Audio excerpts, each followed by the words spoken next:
Hi, my name's Andy. Welcome to the channel. In this lesson I want to talk to you about some minor 7 chords. We'll keep it nice and simple, do open minor 7 chords. There's 3 I can show you, plus there's a movable shape I'll show you and a couple of little variations.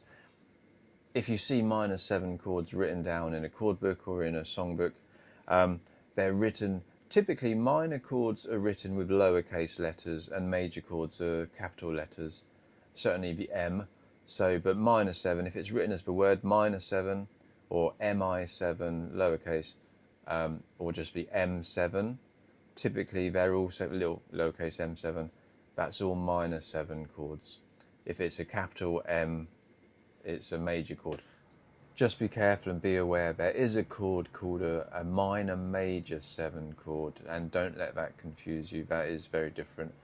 That is not a minor 7 chord. Minor major 7s have a very different sound, sometimes known as the James Bond chord. That's a minor major 7/9. But basically, what is a minor 7 chord? So a minor chord, A minor for example, is quite a fairly straightforward chord shape to play. And the notes we're playing in that chord, we're not playing them in the alphabetical order, but we're going A, E, another A, C, and another E on top. But the actual 3 notes we're playing alphabetically is A, C, and E. But we've jumbled them up, and we do this on the guitar with chord shapes. We're not always playing them alphabetically. On the piano, you might be able to lay those notes out alphabetically. We have to jump them up a little bit. When we play a minor 7 chord, or any chord with a number, we're adding other notes from the related scale. And all the numbers relate to the root of the key. So we're in the key of A. If we're playing an A minor chord, we're playing it in the key of A minor. So we're relating everything back to the A. That's how we count the numbers. So the A is the root, that's 1. This note here, the E, that's 5. That's 5 notes away, A, B, C, D, E.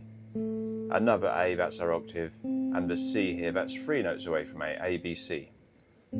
So the note that's 7 notes away is G, A, B, C, D, E, F, G. So if we take this 3rd finger away, that's on the G string, at the 2nd fret playing the note A, we remove that finger. Now it's the open string, there's nothing obstructing it here.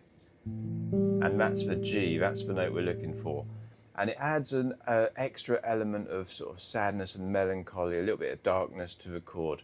We get this every time we add more numbers, because we're adding more notes from the scale, whether it's major or minor. We're obviously creating, well, not obviously, but we're creating a bit more tension because there's more notes fighting for the sort of sonic space. So here's our A minor chord and our A minor 7 chord. It's a very subtle change, but it's just it adds a little bit more melancholy to it, a bit darker sounding, a bit prettier as well maybe.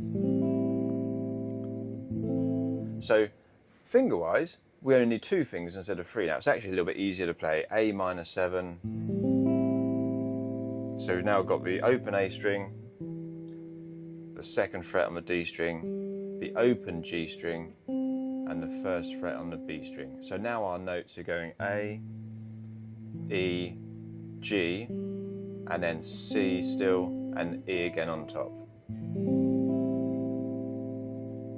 The other open chords we have that we can play as minor 7 chords, D minor is this. There's our D minor chord. Same principles apply. We're not playing in alphabetical order. For notes, we call out the note names. We've got D as our root. Now we're playing an A at the G string, 2nd fret.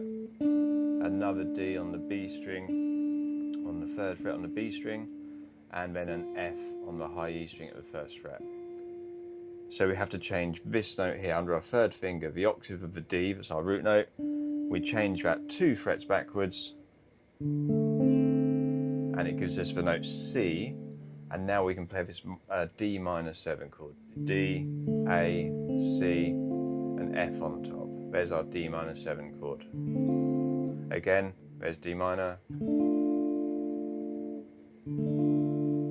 D minor 7. A little bit darker, a little bit more somber, a little bit sad, a little bit jazzier. You know, we use these chords in jazz and some blues music, and sometimes in rock and pop music as well. They're more common maybe in rock and pop than, say, a major 7 chord. But there's no rights or wrongs. It depends on the song, what you're playing. If you're writing your own songs, the more chords you know, the more sort of possibilities you have. So that's D minor 7.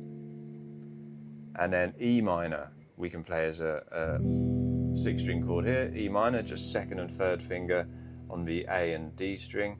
So we've got the notes E, second fret is playing the note B on the A string. There's our octave of E. The open G string, that's what makes it minor. Open B string, open E string on top. So another octave of E on top. So if we remove this finger, that's an octave of E, we can take that away, play the open D string. So again, it's gone back 2 frets, the note we're going to add. We've removed this note, the second fret, playing an open string in its place. So we change it to the open D string. So we've now got the notes E, B, D, G, B, and E on top. And there's our E minor 7 chord. A little bit muddier sounding because it's a lower voicing. So there's E minor, E minor 7. And these chords, luckily, all these minor chords occur naturally in the key of C/A minor. So A minor fits to D minor, and A minor fits to E minor. So now we can place those minor 7 chords. A minor 7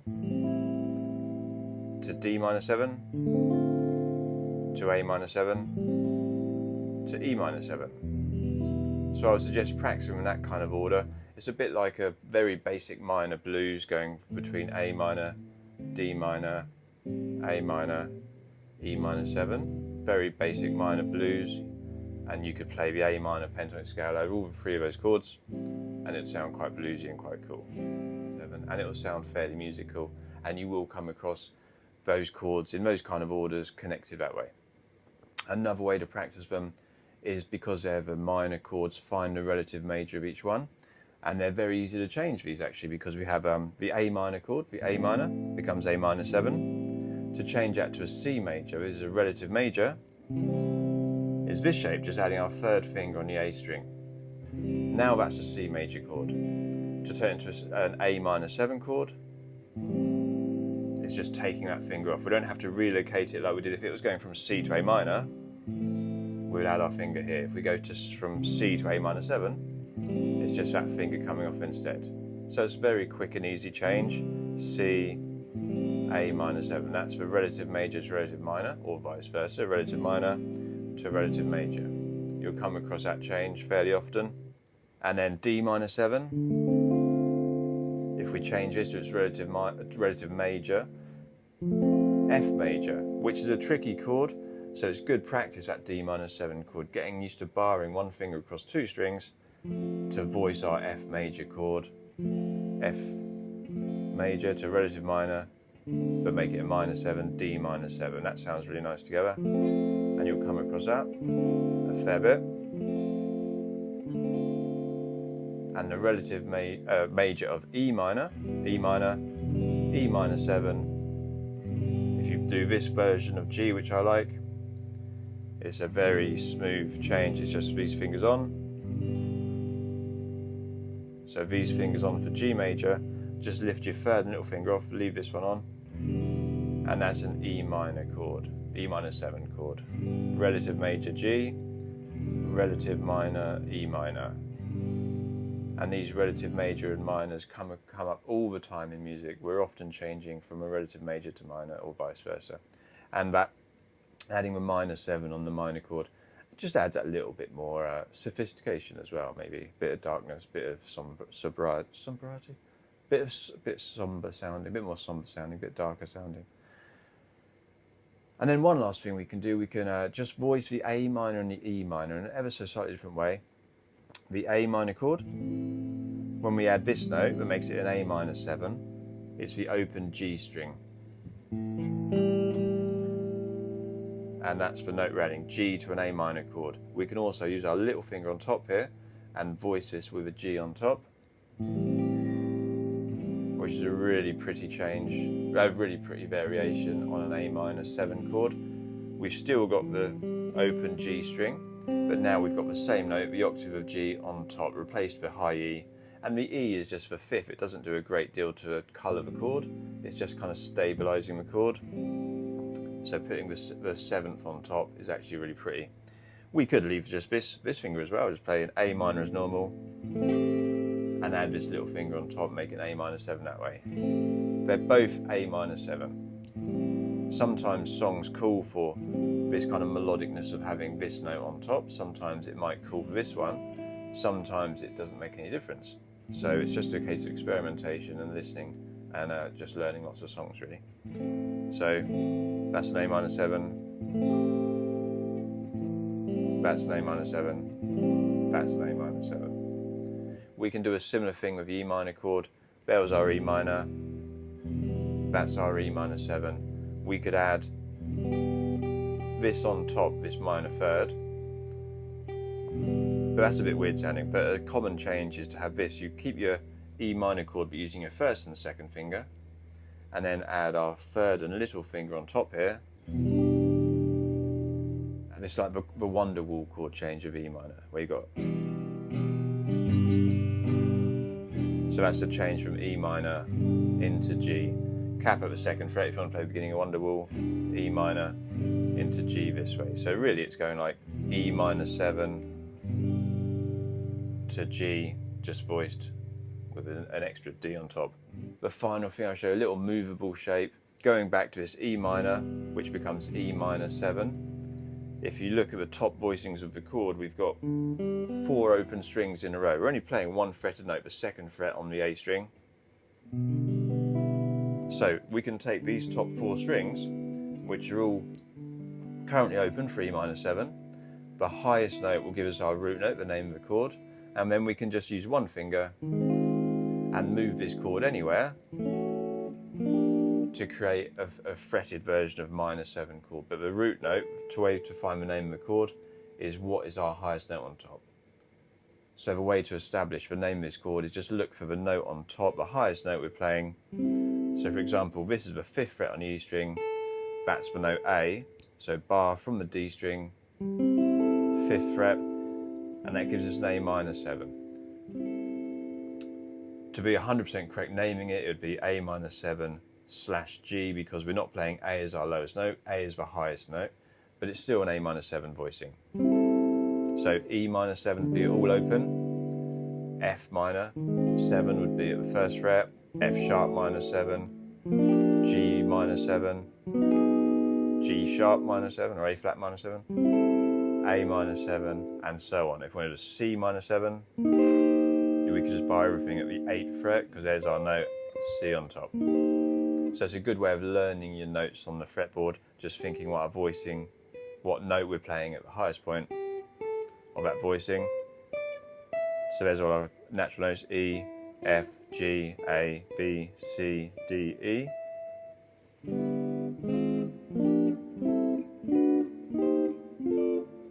Sounds pretty weird, but that shape is movable, there's no open strings in it, and that will work as well, just to move those chords around.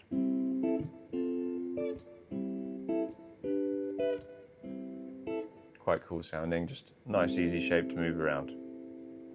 So practice those shapes, experiment with them, look for songs that might need them, and yeah, maybe if you're writing songs yourself, try putting some minor 7 chords into some chord sequences you're writing yourself, and you can have a lot of fun with them. That they just add a bit more vocabulary to your chord playing, and it's the more chords you know, the easier it is to learn songs. So have fun with those chords. I hope the lesson's been useful. Leave me a like, leave me a comment, leave me subscribe to the channel, and I'll see you again soon.